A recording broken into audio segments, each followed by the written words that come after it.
Сәлеметсіздер ме оқушылар, бүгін бізде 3-ші сыныптың математикасы 91-ші сабақты өтетін боламыз. Бүгінгі өтетін сабағымыздың тақырыбы құрылымы күрделі теңдеулер бекітетін боламыз. Бірінші есеп: музыка өнерінің үлкен мерекесіне бағдарлама құрылды. Өрнектердің мәнін тап. Сонда сен концертте қанша ән орындалып, би биленгенін және марш болғанын білетін боласың дейді. Бізге бұл жерде би билеп жатқан балалардың суретін және ән орындап жатқан баланың суретін және де марш жүріп өткен балалардың суретін беріп қойған екен, және астына осы суреттердің астына есептер берілген. Осы есептерді шығара отырып, қанша ән, қанша би және қанша марш орындалғанын табатын боламыз. Есептерді өрнек етіп жазып алдық. 25 көбейту 4, азайту 25 көбейту 3. 25-ті 4-ке көбейтсем 100 болады. 25-ті 3-ке көбейтсем 75, 100-ден 75-ті азайтып тастаймын, 25 қалады. Екінші өрнек: 2 көбейту жақша ішінде 11 көбейту 30, азайту 320. Ең алдымен бұл жерде жақша ішін орындайтын боламыз. 11-ді 30-ға көбейтемін, 330, одан азайтамын, 320-ны 10 қалады. 2-ні 10-ға көбейтетін болсам 20 болады. Үшінші өрнек: 20 көбейту 11, азайту жақша ішінде 99 көбейту 2, қосу 2. Ең алдымен бұл жерде жақша сыртындағы 20-ны 11-ге көбейтіп аламын, 220, және жақша ішіндегі 99-ды 2-ге көбейтсем 198, оған 2-ні қосамын, 200 болады. 220-дан 200-ді алып тастаймын, сонда 20 қалады. Демек концертте 25 би биленген және де 20 рет ән орындалған және 20 рет марш жүріп өткен екен. Дәл осылай анықтап алған болатынбыз. Екінші есепте А нұсқасына қарайтын болсақ, көбейткіш берілген бізге. Екінші көбейткіште берілген және көбейтіндінің мәні белгісіз. Демек 23-ке 10-ды көбейтеміз, сонда 230. Көбейтіндінің мәні 230-ға тең. Келесінде 10-ды көбейтеміз, 40-қа 400 болады. Көбейтіндінің мәні 400-ге тең болады. Келесі бағанда көбейтіндінің мәні бізге беріліп тұр 9 және бір көбейткіш беріліп тұр, ол 10, ал екінші көбейткіш белгісіз. Демек 900-ді бөлеміз 9-ға, сонда 100 болады. Көбейткіш 100-ге тең болады. Келесінде 20 көбейту 30. Көбейтіндінің мәні 600-ге тең болады. Келесінде 4 және 200. 4-ті 200-ге көбейтеміз, 800. Көбейтіндінің мәні 800-ге тең. Келесінде бізге көбейтіндінің мәні 310 берілген және көбейткіш 10. Екінші көбейткіш белгісіз. Демек 310-ды бөлеміз 10-ға, сонда соңындағы нөлдері қысқарып кетеді. 31-ді 1-ге бөлетін болсақ, 31-дің өзі шығады. Келесінде 70 және 10. 70-ке 10-ды көбейтеміз, сонда көбейтіндінің мәні 700-ге тең болады.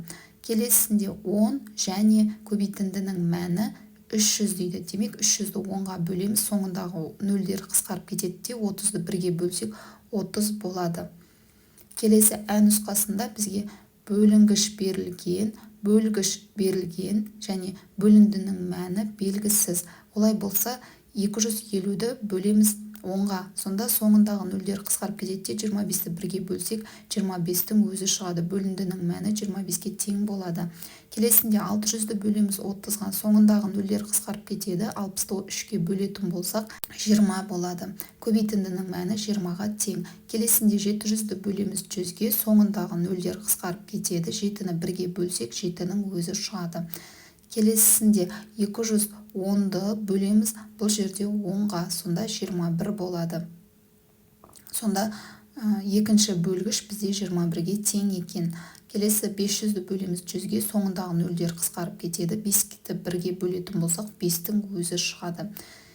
Келесінде 1000-ды бөлеміз 50-ге, соңындағы нөлдер қысқарып кетеді. 100-ді 5-ге бөлетін болсақ 20 болады. Келесінде бізге бөліндінің мәні белгілі және бір бөлгіш белгілі екен. Демек біз бұл жерде көбейтеміз. 20-ны 40-қа көбейтетін болсақ, сонда бірінші бөлінгіш бізде 800-ге тең болады екен. Келесінде де дәл солай. Бұл жерде 200-ді көбейтеміз 4-ге, сонда 800. Демек бірінші бөлінгіш 800-ге тең болады екен. Келесі үшінші есеп теңдеулерді шеш. 56 бөлу x тең жақша ішінде 10 қосу 6, жақша сыртында бөлу 2 дейді. Бұл жерде ең алдымен жақша ішін қосып аламыз, сонда 16. 56 бөлу x тең 16 бөлу 2 деп жазамыз. Енді 16-ны 2-ге бөлетін болсақ, жазамыз 56 бөлу x тең 8-ге. Енді біз x-ті табуымыз керек. X тең 56-ны бөлеміз 8-ге, сонда x тең болады 7-ге. 56-ны бөлетін болсақ 7-ге орнына қоямыз. Сол кезде 8 болады. 10-ды 6-ға қосатын болсақ 16, оны 2-ге бөлетін болсақ 8. Екі жақта тең болды. Демек теңесті деген сөз. Келесі x азайту 340 бөлу 10 тең 12 көбейту 5. Ең алдымен 12-ні 5-ге көбейтіп аламыз. X азайту 34 тең 60-қа. Енді біз 60-қа 34-ті қосамыз. X тең 60 қосу 34, сонда X тең болады 94-ге. Енді орнына қоямыз. 94 азайту 340 бөлу 10 тең 12 көбейту 5. Сонда 60 тең болады 60-қа. Келесі 484 бөлу 4 қосу X тең 210-ға. Бұл жерде ең алдымен 484-ті 4-ге бөліп алдық, сонда 121 қосу x тең 210-ға. Енді 210-нан алып тастаймыз 121-ді, сонда x тең 89-ға. Енді орнына қоямыз. 484-ті бөлеміз 4-ге және қосамыз 89-ды, тең болады 210-ға. Төртінші есеп. Есепті шығар. 35 фотосурет альбомның әр бетіне 4 фотосуреттен орналастырылды. Қанша фотосурет артылып қалды дейді. Бұл жерде бізде шартын құратын болсақ, фотосурет 35, әр бетіне 4 фотодан кетті. Сонда қанша сурет артылып қалды? Енді шешуін жазатын боламыз. 34-ті бөлеміз 4-ге, сонда 8 бүтін және 3 қалдық қалады. Енді тексеріп көрейік. 8 бүтінді көбейтеміз 4-ге және оған 3 қалдықты қосатын болсақ, 35-тің өзі шығады екен. Демек, жауабы 3 фотосурет артылып қалады екен. Бесінші есеп. Қалдықпен бөлуге есеп құрастыр. Ол үшін төменде берілген өрнектердің сәйкес келетінін таңдап ал дейді. Бізге 3 өрнек беріп қойған: 49 бөлу 5, 49 бөлу 7, 52 бөлу 7 деген. Осылардың арасынан біреуін таңдап, мен есеп құрастыратын боламын. Ең алдымен есептің жоспарын құрамын. 49 бөлу 5 деген өрнекті алдым. Мысалы, алма 49 дейік. Және жәшік саны 5.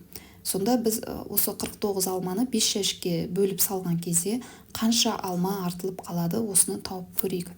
Ол үшін шешуі деймізде 49-ды бөлемін 5-ге, сонда 9 бүтін 4 қалдық қалады. Енді тексеремін. 9 бүтінді көбейтемін 5-ге және оған қосамын 4 қалдықты. Сонда 49-ға тең болды. Демек, есеп дұрыс шықты.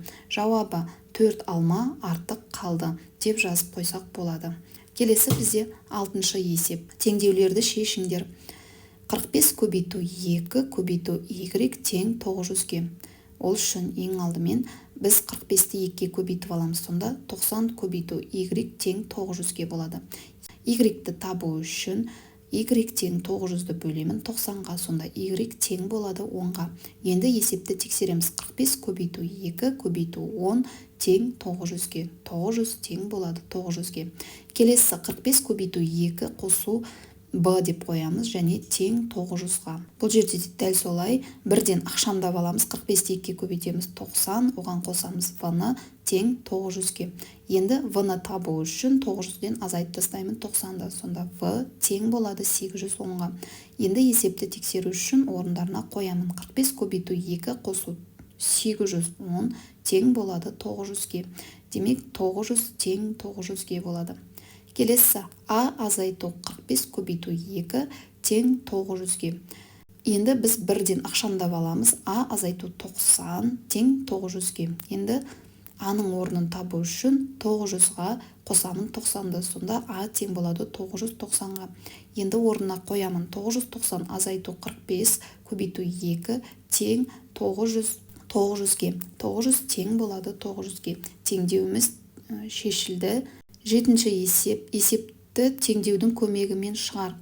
А нұсқасы. Хорда 127 қатысушы бар. Бірнеше қатысушыға костюм тігілгеннен кейін тігілмеген 42 костюм қалды. Неше костюм тігілді дейді. Бұл жерде біз есептің шартын құрамыз. Барлығы 127 қатысушы бар, оларға тігілді белгісіз. Демек, біз оны X деп алайық. Енді қалды 42 костюм дейді. Белгісіз, қанша тіккен бізге белгісіз, бірақ 42 костюм қалды. Енді шешуі деймізде 127 азайту X деп алдымыз, тең 42-ге. Енді 127-тен 42-ні алып тастаймыз, сонда X тең болады 85-ге. Енді орнына қойып тексереміз. X-тің орнына 85-ті қоямыз. 127 азайту 85 тең болады 42-ге. Демек, сонда 85 костюм тігілген екен. Келесі ән нұсқасы: бір орам матадан 14 метр қиып алынғаннан кейін онда 36 метр мата қалды. Орамда қанша метр мата болған? X орамның ұзындығы дейік. Бізде бір орамда сонда белгісіз қанша метр мата бар екені, оны X деп аламыз. Бірақ қиып алынды 14 метр мата қиып алған. Сонда қалды 36 метр мата қалған. Енді біз шешуі деймізде теңдеу құрастырамыз. X азайту 14 тең қалды 36 дейміз. Енді біз X-ті табу үшін 36-ға 14-ті қосамыз, сонда X тең болады 50-ге. Енді орнына қойып тексереміз. 50-ден алатын болсақ 14-ті, 36 қалады. 36 тең 36-ға. Жауабы 50 метр мата болды деп жазып қойсаңыздар болады.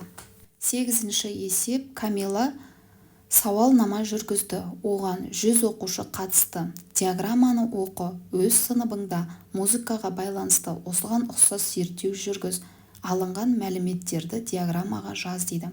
Бізге бұл жерде диаграмма сызып қойған және шкала бойынша сандарды көрсетіп қойған, танымал әндер дейді, балалар әндері және халық әндері деп көрсетіп қойған екен. Бұл жерде танымал әндер 20 екен, ал балалар әндері 50 екен, халық әндері 30 екен. Сонда барлығын қосқан кезде 100 ән шығып тұр екен. Енді осы сияқты өзімізде бір диаграмма құрып көрейік.